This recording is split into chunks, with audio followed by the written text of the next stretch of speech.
The live TV, सच सबसे आगे।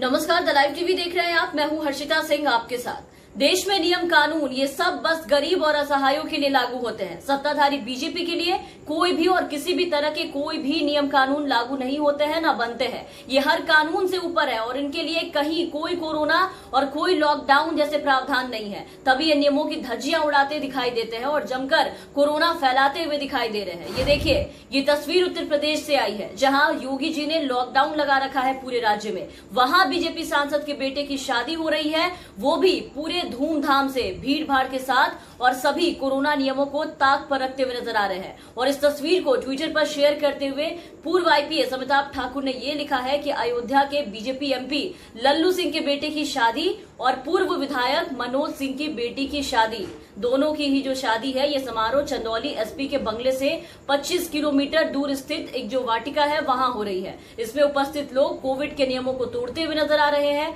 और इन तस्वीरों को आप देख पा रहे होंगे अपनी स्क्रीन पर। इसको देखकर आप खुद समझ पा रहे होंगे कि यहाँ बीजेपी के सांसद ने अपने ही सरकार के नियमों का कितना पालन किया है। और जिस तरह से ये शादी, ये जो आयोजन हो रहा है, यहाँ इतनी भीड़ जो जुटी हुई है, आप देख पा रहे होंगे, इससे कितनों की जान से खिलवाड़ किया जा रहा है, इसका अंदाजा आप लगा सकते हैं। देखिए कि कैसे यहाँ पुलिस वाले भी तैनात है, शादी में मौजूद है, लेकिन किसी की मजाल नहीं हुई कि इन्हें इन चीजों के लिए रोके या टोके, इनसे सोशल डिस्टेंस का पालन करवाए, नियमों से ज्यादा भीड़ जुटाने पर इन पर कुछ कार्रवाई करते। यहाँ तक कि सबके सब मूक दर्शक बने हैं। यूपी पुलिस यहाँ ढीली पड़ जाती है क्योंकि गलती इनके माननीय ने किया है यहाँ पर, ना कि किसी गरीब और किसी बेसहारा व्यक्ति ने, क्योंकि सारे नियम कानून गरीबों को ध्यान में रख करके बनाए जाते हैं और इन्हें ये सिखा दिया जाता है कि गरीब अगर गलती करे तो उन्हें डंडे से पीट पीट कर अधमरा कर दो या फिर चालान काट काट कर उनका खून चूस लो। लेकिन इनका क्या, जो इनके माननीय ने किया है यहाँ पर, इनका तो कोई कुछ भी नहीं बिगाड़ सकता क्योंकि ये लोग सत्ताधारी पार्टी से हैं।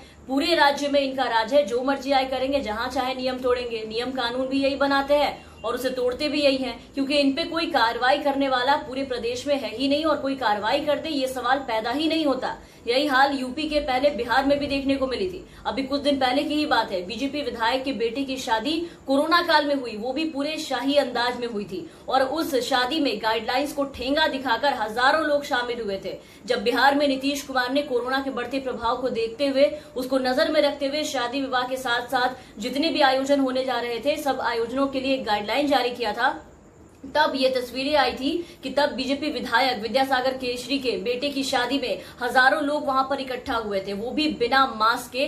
भव्य आयोजन किया गया था शादी का, सोशल डिस्टेंस की जमकर वहां पर धज्जियां उड़ाई गई थी। साथ ही उस वक्त नाइट कर्फ्यू के लागू होने के बावजूद देर रात तक जश्न मनाया गया था, ठुमके लगाए गए थे, वो भी भारी भीड़ के बीच में। नाइट कर्फ्यू के बावजूद देर रात तक चले जश्न का जो दौर था, वो उसमें जिले के एमपी एमएलए सहित बीजेपी के कई नेता, जिले के कई लोग वहां पर गवाह बने थे, सबके सब शामिल थे। सभी शायद ये भूल चुके थे कि राज्य भर में नाइट कर्फ्यू लागू है और शादी में केवल 100 लोगों के ही शामिल होने की इजाजत है। और अगर याद होता भी तो क्या फर्क पड़ता है इन लोगों को, राज तो इनका ही है, तब भला इन पे कौन और कैसी कार्रवाई? किसी भी तरीके की कोई कार्रवाई नहीं होगी। क्षेत्र भर में ये शादियां जो अभी हो रही है, ये दोनों शादी चर्चा का विषय बनी हुई है क्योंकि कोरोना काल में ऐसी लापरवाही देखने को मिल रही है, वो भी हर बार इनकी ही तरफ से, जिनकी सरकार है और जो खुद ऐसे नियम कानून बनाए बैठे हैं, जो कानून का ज्ञान देते हैं। अफसोस है कि उनके नियम कानून, उनके आदेश बीजेपी के, इनके खुद के विधायकों और नेताओं को समझ में नहीं आते। और ये हाल बीजेपी विधायकों का सिर्फ इनके प्रदेश में ही नहीं बल्कि बाकी के प्रदेशों में भी उनका यही हाल है।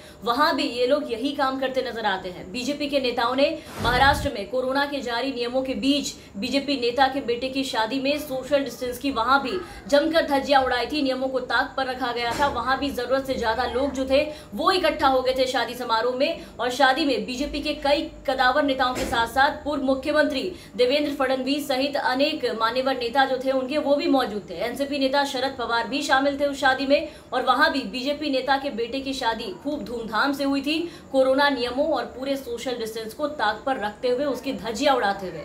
लेकिन अब महाराष्ट्र में तो इनकी सरकार है नहीं, तो वहां इनकी मनमानी चली नहीं और उस शादी समारोह पर नियमों की धज्जियां उड़ाने को लेकर के सीधा सीधा कार्रवाई कर दी गई, उन सब पे कार्रवाई हो गई। लेकिन हमारे यूपी बिहार में जो हुआ, वहां इन पे अब तक ना कोई कार्रवाई हुई, ना इन्हें कोई पूछने आया, ना होगी, क्योंकि यहाँ इनका राज है और ये जो जी चाहे करेंगे। खैर, शादी में जुटे इतने भीड़ में जो लोग आए उनका कोरोना जांच हुआ या नहीं, ये भी संदेह के घेरे में है। जो लोग आए थे उसमें कितने कोरोना पॉजिटिव थे या फिर नहीं। ऐसे में कोरोना विस्फोट हो जाए तो कोई बड़ी बात नहीं होगी और इसके जिम्मेदार बीजेपी सांसद ही होंगे जिनके बेटे की शादी थी, और इसमें भी कोई बड़ी बात नहीं होगी, क्योंकि इनकी जो आला कमान है वो खुद ही बाहर जा के दूसरे राज्यों में भीड़ जुटा के वहां के रैलियों से, वहां के सभाओं से कोरोना लेकर के अपने प्रदेश लौटे हैं और लोगों में भी कोरोना फैलाए हैं। फिर ऐसे भी अगर इनके सांसद और विधायक भी वही काम करे तो उनपे कैसी कार्रवाई, किसी भी तरीके की कोई कार्रवाई की आप उम्मीद कर ही नहीं सकते। तो इन सब के बाद अब देखना है कि शादी में जुटे भीड़ के बाद राज्य में कितने कोरोना विस्फोट होते हैं